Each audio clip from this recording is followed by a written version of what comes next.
Yes, it's Monday, and it's a bank holiday Monday, so you know what that means. Well, it's exactly the same. I'm just putting an episode out. Hooray! So, normal episode for us guys, although it's a bank holiday Monday here in the UK. It means that every bank in the UK is closed. I've no idea if that's the truth, but it does mean that a lot of people are off work today, including Bekah. And because Bekah was off work today, as was everyone else in her family, we had a barbecue last night. But more on that later during Reddit Corner. Let's just say one of us doesn't drink and that one of us is talking into a microphone. One of us does, and that other one of us is waiting cautiously and in anticipation for me to finish this podcast so we can get a McDonald's. Who do we think those two people are? Well, obviously it's me. I'm talking into a microphone. Anyway, I hope you're all doing fantastically well. We do have a wonderful show full of paranormal purveyance for you today on this bank holiday Monday. And we, of course, are going to have a paranormal review like we always do. Somebody suggested, actually, I believe it was Julie, she emailed in and said, here's an idea, because I say, where I review the paranormal, so you don't have to. Or where I review, so you don't have to. And it doesn't make any sense. She's emailed in and said, how about this? Where I review and share it with you. Isn't that lovely? I'm not going to use it probably because I'll forget. But it is lovely. Thank you, Julie, for suggesting such a thing. But we do have a wonderful show and we're going to crack on with it right now. Now, first and foremost, as you all know, we like to say a big thank you to our newest Patreons. We love all of our Patreons, but our new ones get a song sung just for them, which includes their name. Yes, they do. But you also get 2 additional podcasts each and every week. Each and every week. Yes, you do.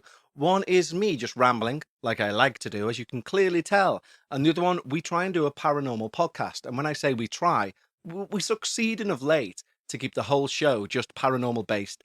But normally that's either myself or myself and Bekah, and we discuss topics of the paranormal just for our Patreons, and any other P words we can throw in at the time. And all you need to do to get all of that juicy stuff is go over to patreon.com/we need to talk about ghosts, just like these wonderful new Patreons have.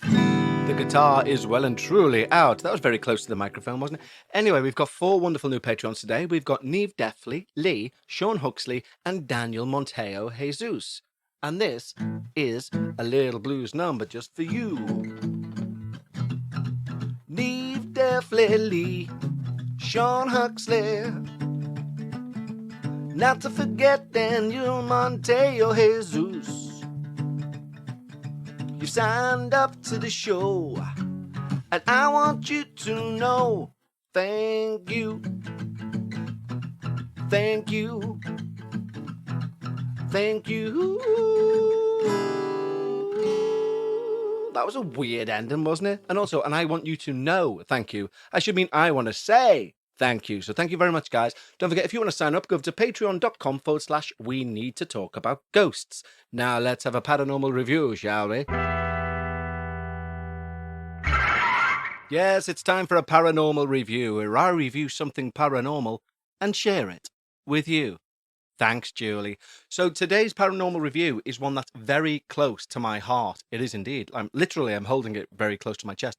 But it's a genuine, great book is what we're going to look at, or a series of books. And the reason I'm reviewing it is because it's long overdue, and also because this is a little shout out to any of you guys who have kids who you want to get interested into the paranormal, the supernatural, and everything akin to that, because this is one of the books that got me into the supernatural and the paranormal, and there are not many books that give you such a good, strong footing in the topic, if you like. It's a book that I rented out from the library. Christ, I'm talking like maybe 30, 40 times as a child, and rightfully so. And in case you haven't guessed by now, I'm talking, of course, about Usbourne's The World of the Unknown, all about ghosts. Now, they do a series of books that they've since re-released. This is a re-released copy that I'm holding. So it was clearly big in the 70s and 80s. And now they've re-released these books. So you can get one on ghosts, UFOs, monsters, and aliens. Oh no, UFOs are covered.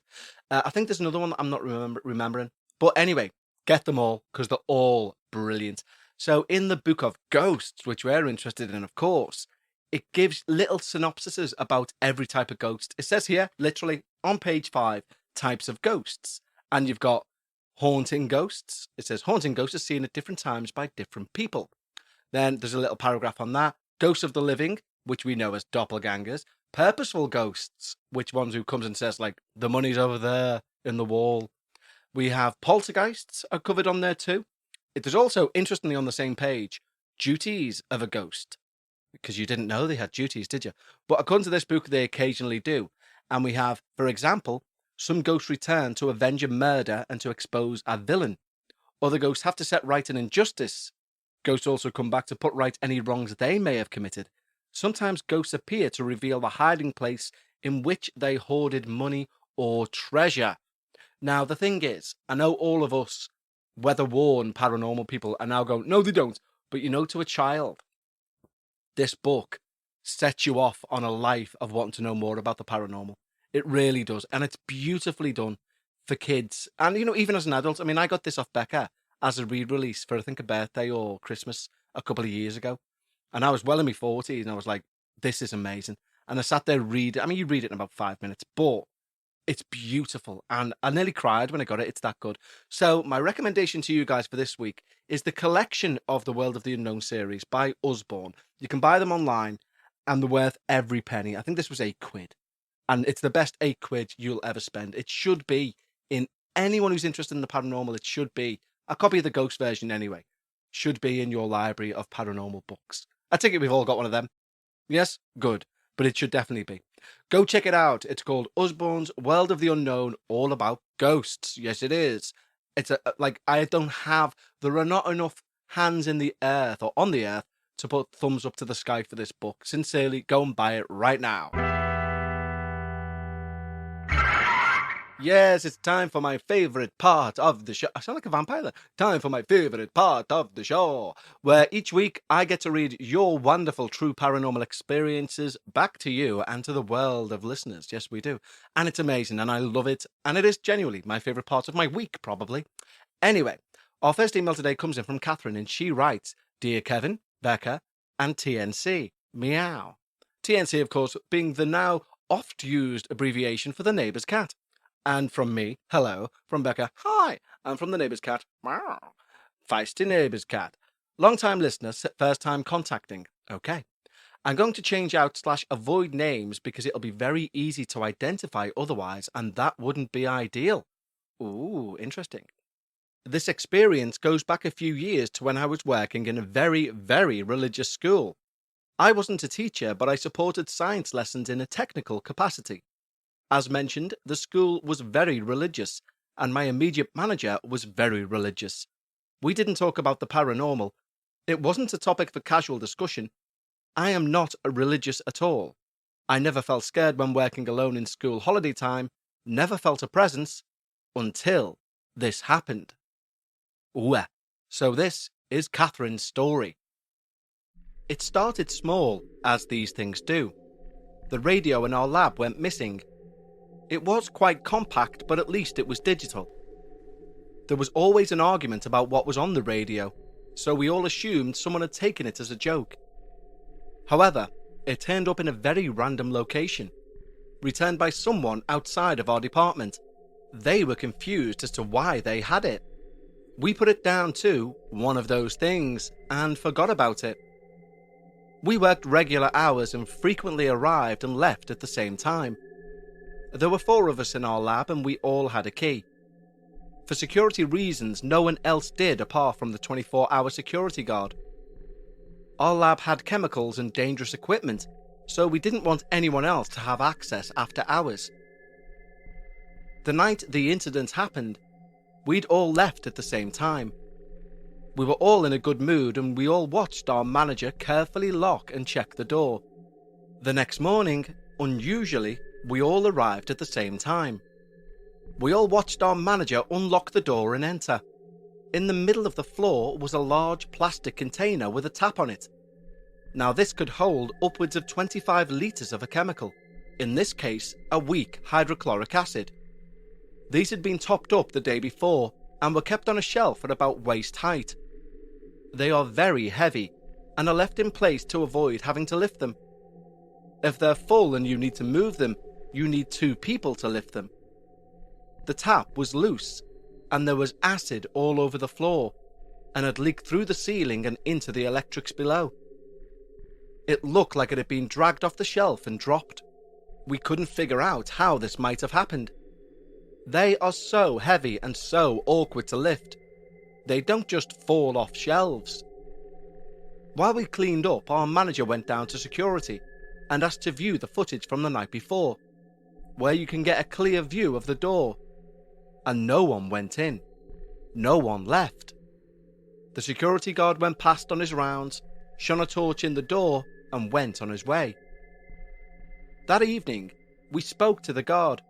He hadn't heard anything or seen anything unusual on his rounds, so we can only assume it happened in the early hours before his shift changed to the day shift. A couple of us talked about the possibility of it being paranormal, and we were shut down immediately. In private, we talked about it being a possibility.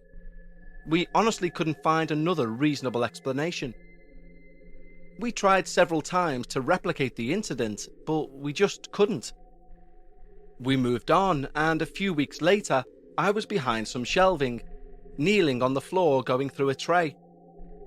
The shelving is a metal frame stocked with trays, and you can see through the gaps. I heard the door to the lab open, and I glanced through the gap and spotted a pair of legs in navy blue suit trousers and smart shoes walk in. I assumed it was one of the chemistry teachers who was a snappy dresser. "What can I do for you, Dr. Smith?" I called out. No answer. But the legs continued to walk around to where I was. I was aware of a shadow over me, so looked up and expected to see him looking down at me. But there was no one there. The door didn't open again, and there were, oddly, no footsteps. We had very hard floors in that room. I didn't mention it to my manager, but to another non-religious colleague, and she said she'd had similar happen to her before, but had never spoken about it. It turned out that the school we worked in was built on the site of an old school. I've researched, but I can't find any evidence that anything bad happened there. Maybe it was just long-dead science teachers coming back to help out. I left for a different job a few months later, not related to the paranormal activity. I wasn't especially frightened by it, as I'd been part of a team of ghost hunters prior to this job, and had worked in other haunted locations. I wanted to send this story because of the amount of time we all spent trying to debunk the acid incident, but could never find a truly satisfactory explanation. Thanks for the podcast, and I'll see what else I dredge up from the memory, and send in some more experiences. All the best, Catherine. Wow. I don't know about you guys, but when I hear of a paranormal entity starting to mess around with hydrochloric acid, then it's time to call in as many priests as you want. Just make sure it's an even number and split them by age, of course, so they can work in tag teams. But that is truly horrible and terrifying, Catherine. The idea of something being able to lift, something that takes two people to move, terrifies me, because it's that unknown strength that these things can sometimes, as in this case, have. Because if they can do that to an object like that, then when you hear stories about people getting picked up and thrown against a wall, I normally go, nah, maybe not. But now it's like, yeah, maybe so. If they can do it with inanimate objects, they can do it with human beings. Terrifying, Catherine. Thank you so much for sending it in. And if you've got a story like Catherine's, doesn't have to be full of acid, you know what I mean, but each to their own, send it in to contact@talkaboutghosts.com and I will read it out. And someone who's done that is Carly, and she writes, Hello. I've been listening to your podcast for some time, and I've listened to all of the series. I've also just become a Patreon, so I can listen to all of Dark Bite too. I've been toying with submitting my stories for some time, and reason that I've nothing to lose by emailing you. Why, thank you, Carly. So this is Carly's tale. I'm 35 now, but in my early teens I worked in a bakery and cafe in my local town. During the summer holidays, I would pick up more hours in the week, going almost full-time. Given that this happened to me almost 20 years ago, the memories are still so vivid in my memory, and they were the beginning of my interest in the paranormal. In short, the bakery was in an old terrace building. Legend had it that it had been a bakery since it was built, with a house above where the bakers lived. The bakery had changed hands over the years and was eventually bought by Apple's Bakery. My experiences started as soon as I worked there. I wasn't sure at first if it was led by the fact I'd heard other people's stories about other people's experiences, or me and my colleagues winding each other up all the time. Things were small at first. We would put up the Christmas decorations all around the cafe area of the bakery, using pins and tape. And consistently in one area, the decorations would fall down every day. Yes, this could be down to the materials we were using, but it added to the fact that the locked cake cabinets in the same area would swing open throughout the day too. My real experiences kicked in one Saturday when we were doing our end of day clean. My colleague, I'll call her A from here, would sweep whilst I would clean the windows, and I would then follow afterwards with a mop while she went round to the back of the bakehouse to lock away the cash for the day. One day, with my back towards the area I was mopping, I banged into someone. In brackets, it was clearly a someone. It was soft rather than solid like a surface. I shouted and nudged again as I thought A was playing a joke on me, because she knew I was in a rush to finish.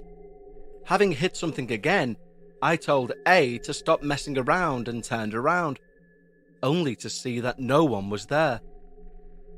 I dropped the mop and ran down into the back of the bakery to see where A was, and lo and behold, she was just walking back up from the safe and asked what was wrong. We were the only people in the building and went back up into the shop floor to finish mopping and cleaning. We both heard an almighty crash from the bakehouse and were almost too scared to go and look. Once we plucked up the courage to go and take a look, rather than finding anything fallen and in disarray, we found that the baker's equipment had all been neatly lined up on one of the metal tables. The following week, A and I walked to the shop together around 8 a.m. Getting to the shop, we walked down the side of the building where the side door was, and where the main door for delivery was.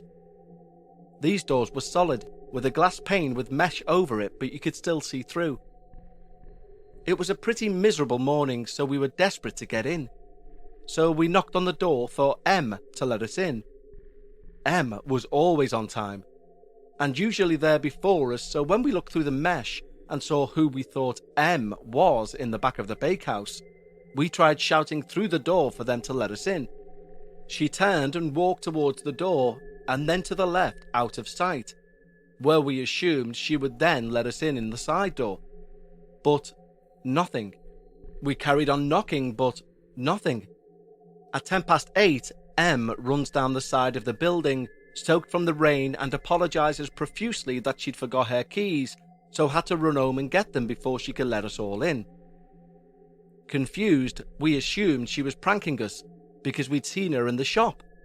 But it wasn't her. We went in and inspected the building, but no one else was in there. Who could it have been? Another day, again late in the day, I was walking through the aisle to serve a customer that would come in late every Saturday to get a loaf of bread that she reserved. I grabbed the loaf and she asked for an 8-grain loaf too, and as I was about to pick it up off the shelf, the bread shot off the shelf and over to the counter. It landed by the door and we both stared at it, stunned in disbelief at what we witnessed. The customer laughed it off, saying she didn't think she wanted it now that it had been on the floor, and I picked it up and put it back on the counter. I know what you're thinking. The bread could have just fallen off, surely. But no, they're firmly fixed.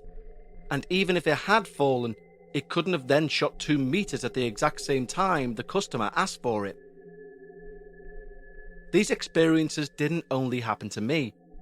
The bakers themselves said frequently they would come in late at night to start the bake for the following day, and they would find all their equipment lined up on the centre of the big metal table, like I experienced one Saturday. The cleaning lady eventually quit because of all the spooky goings on. The bakehouse had one of those doors to nowhere on an elevated floor, and if you were up on the floor and walked out that door, you would have just plummeted to the floor below. The cleaner used to see shadows all the time and heard footsteps on the floor above that was only used for storage. The rumour was that a family once lived there, and amongst them was a teenage girl named Alice. She would have been about 16 the time that she died, where she had an unfortunate accident in the building. It's believed Alice had a very childlike nature, so perhaps that was why our experiences were all quite playful, and I never felt threatened. Now that was the end of Carly's first email, but then she quickly followed up with this. Hi again. I'm just listening to one of your dark bites and I remembered something else. On another occasion, I saw Alice as a full-bodied apparition. She was walking up a few steps from the bakehouse to the shop floor, and I saw her as clear as I would a human. Her face, her hair, and what she was wearing. The interesting thing is that what she was wearing was the same uniform that we had to wear on our Saturday shift, which I always thought was mad, because she obviously never got to wear that when she was alive. We did, however, always have a spare out in the cloakroom, but it seems odd that she would choose to wear one. As I write this, I remember that before working at the bakery, there was a girl that worked there that sadly died in a road traffic accident. I know this because my mum worked at the same bakery many years before I did. Now I'm wondering if it was her and not Alice. The girl was a few years ahead of me at school and had always been very kind to me as she knew my mum, but otherwise she had quite the tough girl reputation. Thinking of this memory now gives me some comfort that she would have come to visit A and I in the shop. Wow, Carly, they are great stories.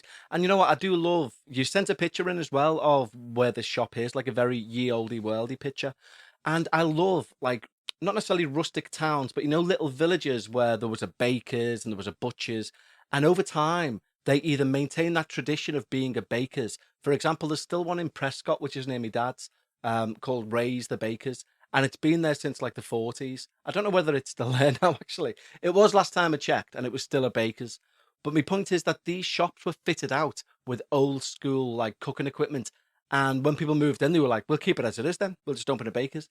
And I genuinely do think in some of these places, now as everywhere gets gentrified, there's going to be a load of ghosts going, he's taking the bloody oven out.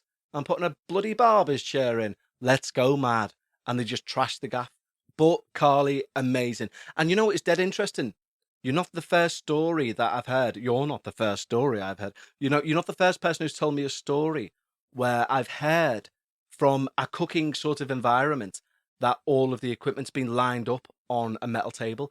And if anyone saw my attempted live feed that I done on Facebook and Instagram recently when I went for a walk through town, at one point I point the camera at this shop, which is a cafe, and I say, oh, there's a ghost story in there. And anyway, the guy who runs it, Jay, always does me and Bekah a lovely bacon and egg barn before we go out anywhere. And we always have a nice chat with him. He's a very nice man.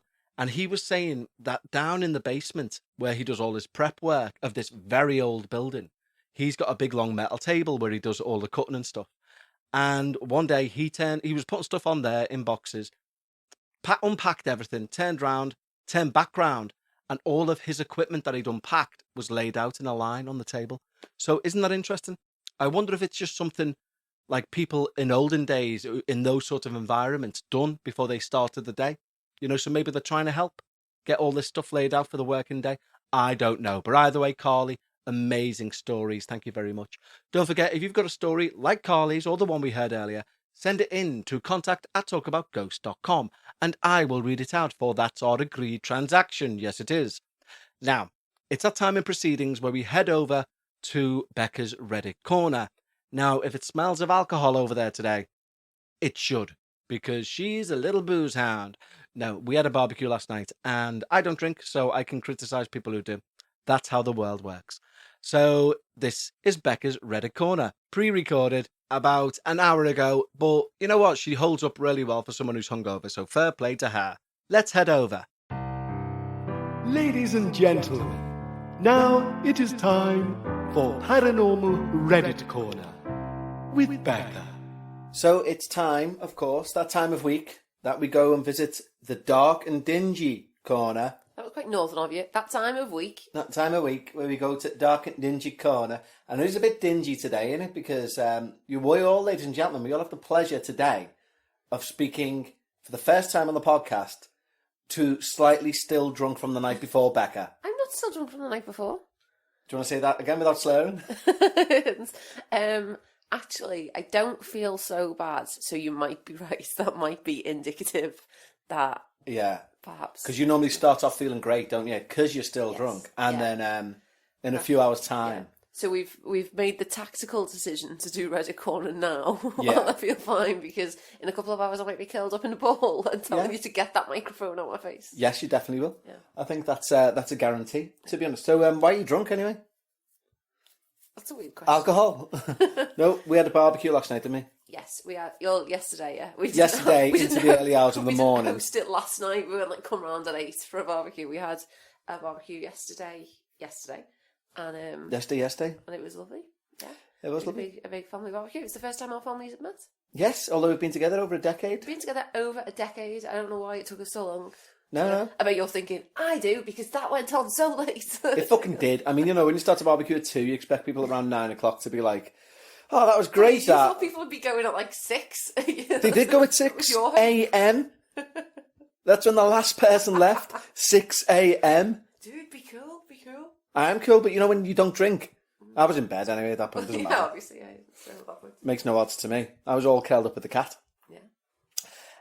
Anyway, are you ready to regale us some ghost stories? Now, again, I've just looked at the title of this, but a cursory glance doesn't appear to be anyone called Shitty. Right, okay, yeah. I did ask you for a cursory glance. And it was very cursory. I just scanned through for swear words. I'm not saying there's none in there. Right. But there doesn't appear to be any shitties. No, ad hoc urinations. Right. Or any Mervs. Or Mel's, was it? Not Mel. Mel. Yeah. Merle. Mel looking very shocked at something weeing in their ears gone. So none of that today. I mean, I'm saying that. So this is don't try and read. Oh, I will. The user is Agile Succotash 3492. Okay. And this is the story. In your own time, drunken Bekah. Welcome. I'm not drunk, Bekah. Well, you're talking at that decibel, you are. Welcome. You need to come on, up your game now. You're on a podcast. Honest to God. You be criticising me. I'm not criticising you. It sounds an awful lot like you're criticising me. Sounds an awful lot like you need 3 hours sleep at least. Welcome to the corner with Bekah. Listen, are you going to be nice or are you going to be a dick? Well, we'll find out. Right. The title of this story is called Saw a Ghost Walk Through My House and My Friend Confirmed What We Both Saw. There you go. So, Catchy title. so 2 people, it's a bit long for a title, isn't it? It's not going on the side of a spine of a book. No. Let's begin. Let's begin. I threw my sister a bachelorette party this past weekend at my house. I had been drinking all night, So- can relate, Can relate, yeah. but was also hosting, so I made sure to have a good buzz but not be overly intoxicated. Can't relate. Again, can relate. Can relate me arse. Can't relate. I waited ages before I even had my first drink, It was hours. Hours. Go on, we started at 2. What Yeah. time did you have first drink? Well, I don't know, but it was hours in. It was within an hour in. It was not within an hour in. Bekah, carry on with the story. It was not. Yeah, I mean, it took you long enough to get the burgers on. It was after that. Yeah, because that was was hours there. in.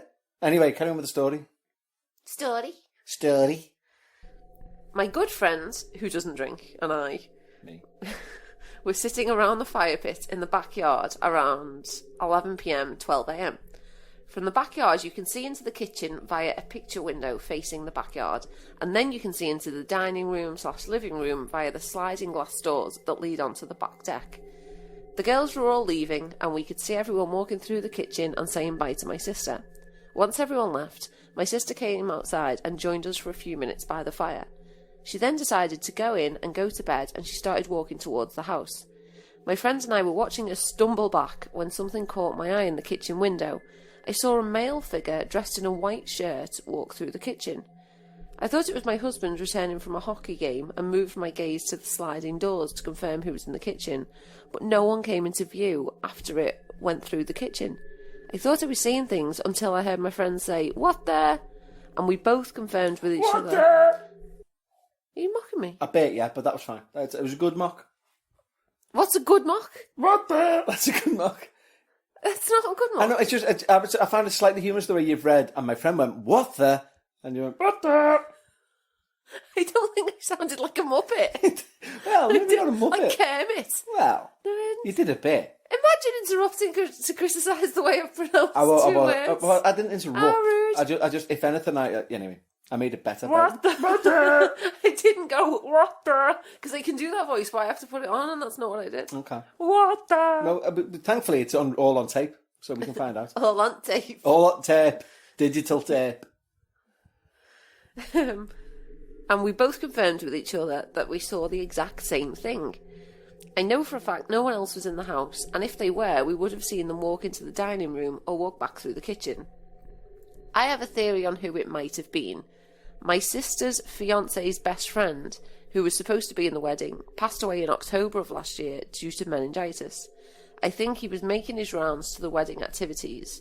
At least it's comforting to think that instead of having a random ghost in my house. Anyways, thanks for reading my story. I'm pretty jazzed about experiencing it and also having my friend confirm what we both saw. Pretty jazzed, I like that. I'm pretty jazzed. And all that jazz. I'm pretty jazzed. It's sad that the friend obviously died of meningitis. That's horrific. Yes. I like that. I do, and it is very comforting to think that, but it's also like, I mean, a also, bit of a stretch. Yeah, he wouldn't have been invited to the bachelorette party though. Oh, that's a good point. Gagging in, but also like it implies that like he's went right. I must go and get me white shirt on. Dressed up. Yeah. Yeah. I mean, who are we to say that didn't happen? Maybe he brought a bottle. It Maybe he brought a bottle of wine. Get your mind out of the alcoholic gutter.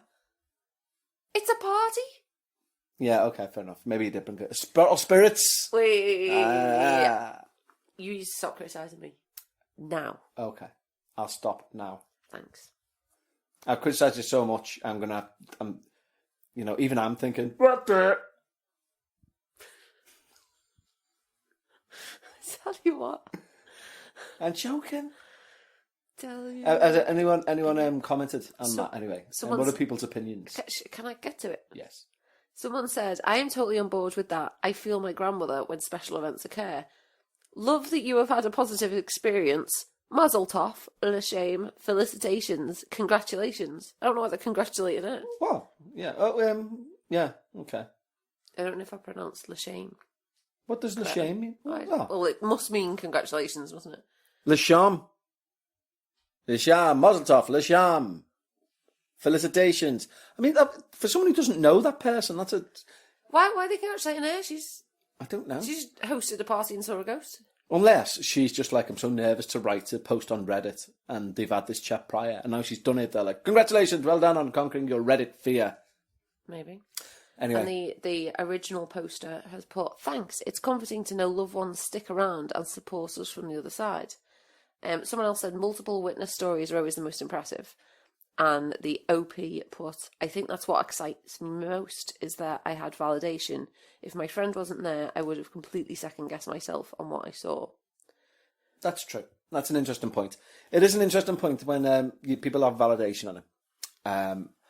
But sometimes it doesn't always work in that respect. So, for example, me and you, when we saw the tap lift in the kitchen in the old flat... We didn't see the I know, tap but this is my point. Everyone has heard this. I'm not going to go over old ground, but my point is, we did both see it. But later on, you decided that we didn't. We didn't both see it. So sometimes it's not useful to have two witnesses. The tap came on. We didn't both see anything about the tap moving. We heard the water. Yeah, the tap came on. The tap needs to be physically touched to come on. Yeah, as you say, we're not going over all No, that. we're not. But we didn't physically, neither of us physically saw the tap handle move. I did. No, you didn't. I did. I bloody did. Anyway. So you're just sitting there watching the tap and so they came on? No, you heard the noise Bekah, of the water. no, genuinely. And that's what made you look No, over. we both turned at the same time, saw the thing, but if I remember rightly, you looked at me and went, what the? I guess you don't remember rightly. Anyway, thank you as always, Bekah. Thank you as always for joining us allowing us into your little corner of darkness. You're welcome. Thank you for joining Reddit Corner with Bekah. Yes, indeed. And we'll see you next week. A more sober version. Tatty, bye. Would you it in? Honestly, like, just jab after jab. Behave. I will. Okay, thanks, Bekah. Bye. Bye.